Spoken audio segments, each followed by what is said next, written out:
Again today, we're going to enjoy a replay of This Day in History for February 10th from last year. Thank you so much, and here we go.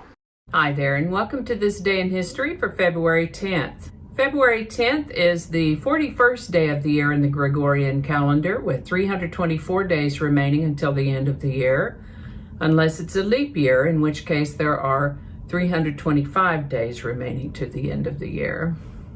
Today's word is invidious. Invidious is an adjective that means unjust, offensive, or hateful, likely to arouse resentment, ill will, anger, etc. This comes from Latin invidiosus, which means envious, envied, or hostile, from invidia, which means envy or hostility, from videre, to see, ultimately from the Indo-European root weed, W-E-I-D, weed, to see, which is also the source of such words as guide, wise, vision, advice, idea, story, and history. I'd like to take a moment to remind you that links to my research are included in the show notes.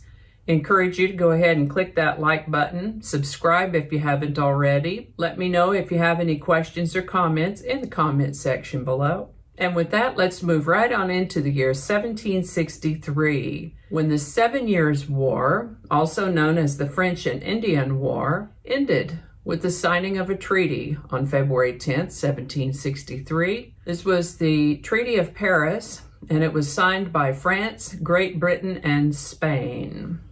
On this day in 1840, Queen Victoria and Prince Albert got married. This is the birthday of Russian poet, novelist, and literary translator Boris Pasternak, author of Dr. Zhivago, born on February 10th, 1890.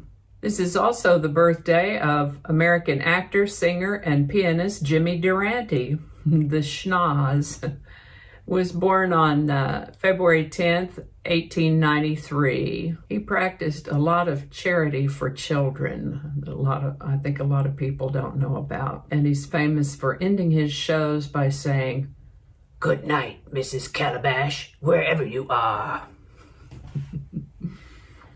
Texas Tech University was founded as Texas Technological College in Lubbock, Texas on February 10th, 1923.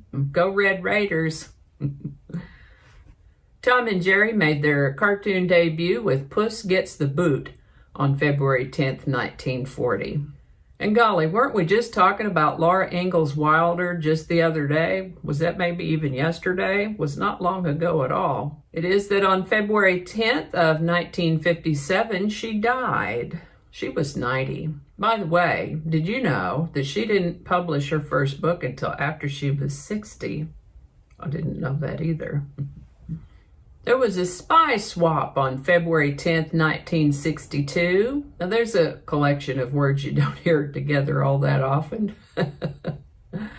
American spy pilot Francis Gary Powers was exchanged for senior KGB spy Rudolf Abel at a border checkpoint between East and West Germany at 8:52 a.m. Berlin time. 25th Amendment to the Constitution was ratified on February 10th, 1967.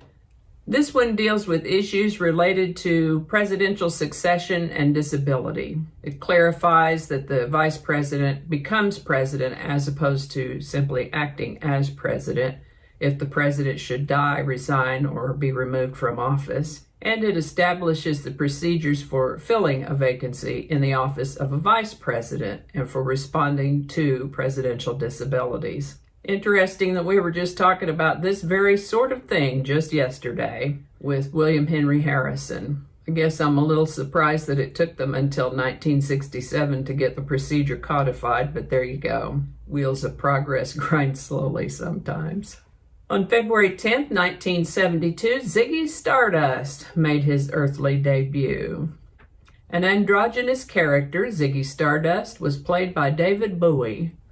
A bold move, and it really set David Bowie on his way. On February 10th, 1996, a computer beat the world chess champion.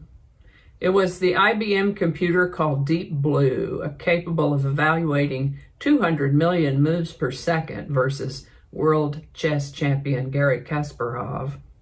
Fortunately, it was game 1 of a 6-game match.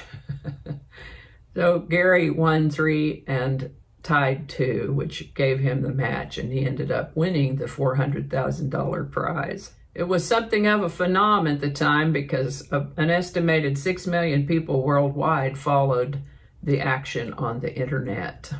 On February 10, 2014, iconic child star Shirley Temple died at the age of 85. I've placed a link in the show notes to a clip of her performance of the Good Ship Lollipop. And I think that's going to do it for us today. As always, links to my research are included in the show notes. Thank you so much for watching. Give it a like if you enjoyed this video. Consider subscribing if you haven't already. Feel free to share this video. Let me know your thoughts and if you have any questions in the comments section. While you're on the internet, you might as well check out my other channel, 8 Susquehanna. There's a link to that in the show notes as well. Thanks again, and I'll see you next time. I would like to take a moment to encourage you to like that share button. Okay. All right. Watch your mouth. One of those pronunciations will be close to correct, I'm sure. So many mistakes. Oh, come on now. Where were we? All right, do that again. There goes the puppy. There's a good girl. Good girl. I don't know how all that's going to go together, or if it's even going to make it to the video. We'll just see. That's not going to go. Probably cut all that out. That'll all be laying on the cutting room floor. So I'll just do that whole thing over. That might not make it into the video. We'll see. Changing it up.